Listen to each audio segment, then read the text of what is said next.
start doing that, when somebody says something to you and you want to jump in there and verbally battle them, because how we can get sometimes, we are very adamant about the fact we don't like that word, but sometimes we have to understand that it's a trap, right? They're just trying to show us as angry. We're feeding the demon, because even their anger isn't seen as angry. When they get angry, they don't even see it as angry.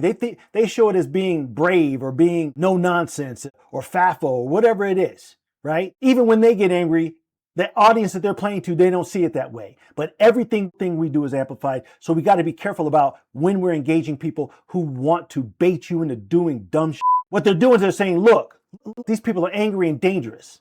That's all they're trying to do. That's where we make the mistake, even engaging them in their comments, in a physical, in-person type of way. That's where we make the mistake.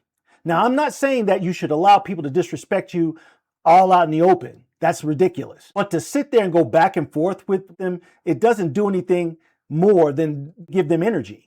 You're feeding this demon. You're feeding a succubus. You're feeding a vampire with this when you're doing it back and forth with them. Understand that these white supremacists are energy suckers. They are recreationally cruel people. That's why they find pleasure in this shit. They find pleasure in the cruelty, right? So they do all of these things verbally to be cruel so that they can watch you be hurt, so they can watch you be disrespected, so they can watch you be angry. I truly believe they get aroused by it.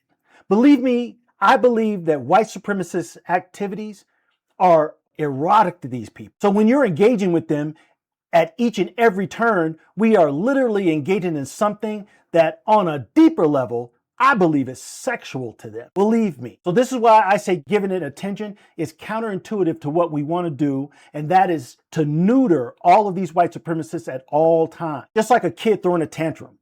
I treat them as if I'm not bothered by it at all, because it's just names. It's just some old lame shit when they call you the N-word that they've been saying for centuries already. We know how you feel. This ain't nothing new.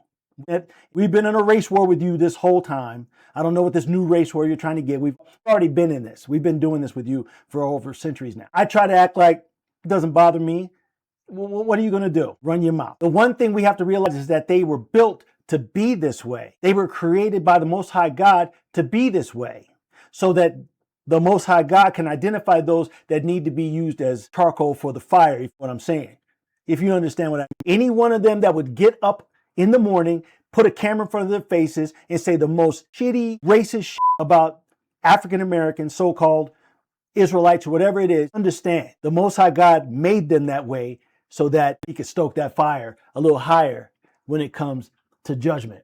For those of you that believe in that. So understand that anytime that one of these white supremacists stands in front of a camera and decides that they're going to do that, right? Just understand they were created to be that way. They can call it being patriotic. They can call it trying to save their race. They can call it whatever they want to call it.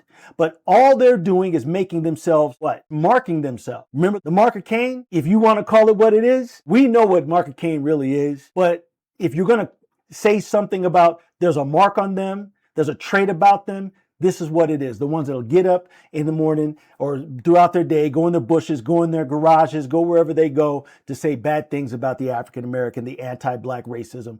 It's a mark that so that we could recognize it and understand who we're dealing with, right? Our job is to fight against that as far as civilization is concerned and teach our kids what the truth is about our origins and what we've contributed to society and how to battle against white supremacy. That's our job.